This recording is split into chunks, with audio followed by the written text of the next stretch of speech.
Il-Bord Eżekuttiv tal-Fond Monetarju Internazzjonali l-IMF faħħar l-amministrazzjoni ta' Malta partikolarment tas-suċċess tal-programm nazzjonali ta' tilqim kontra l-COVID-19.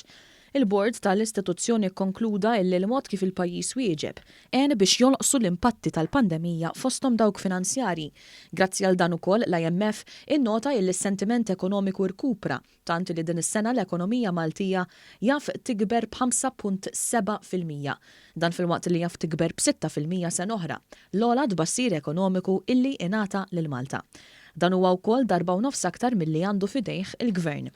L-IMF żied ukoll li l-għajnuna li qed tingħata mill-Gvern brabta mal-pandemija m'għandix tieqaf ħesrem u bla ħsieb u qed iħeġġeġ il-Gvern biex malli tgħaddi l-pandemija jerġa' jibni r-riżorsi fiskali tal-pajjiż u jibbilanċja mal-bżonn li jibqa' jsir investiment infrastrutturali.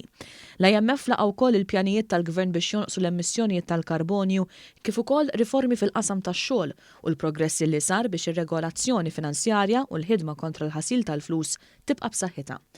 Fi kliem l-IMF, Malta daħlet fi żmien pandemija b'ekonomija diġà b'saħħitha u li d-direzzjoni li ħall-Gvern hija konformi ma' rakkomandazzjonijiet passati tal-Fond stess. Skont kalkoli tagħhom, l-għajnuna li tal-Gvern tul dak iż-żmien qabżet 13%, tant li mingħajra Malta kienet tara żieda qawwija fil-qatt. L-esperti tal-IMF irreferew ukoll għall politika fiskali tal-Gvern u nnotaw li huwa possibbli li l-għajnuniet fiskali jitnaqsu gradwalment għaliex id-dejn ta' Malta huwa sostenibbli.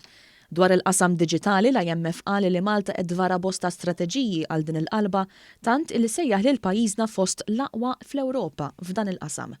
Hawn laqgħu wkoll il-pjanijiet tal-Gvern biex jonqsu l-emissjonijiet.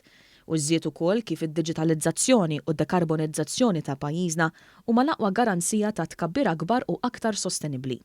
Il-Prim Ministru Robert Abela laqa dan l-aħħar ċertifikat għal Malta u fuq Twitter fakkar ukoll illi qabel dan Malta diġà kisbet 4 ċertifikati eċċellenti oħra f'dan iż-żmien fosthom mill-Kummissjoni Ewropea. Fi stqarrija il-Gvern innota illi dan ir-rapport huwa ċertifikat ieħor tal-effettività tal-istrateġija tal-Gvern biex jilqa' għall-pandemija u jibni prosperità ġdida. Fakkar ukoll illi fil-budget li se jitħabbar fil-11 Ottubru li ġej se jitħabbru ferm aktar miżuri biex dan l-għan jinkiseb.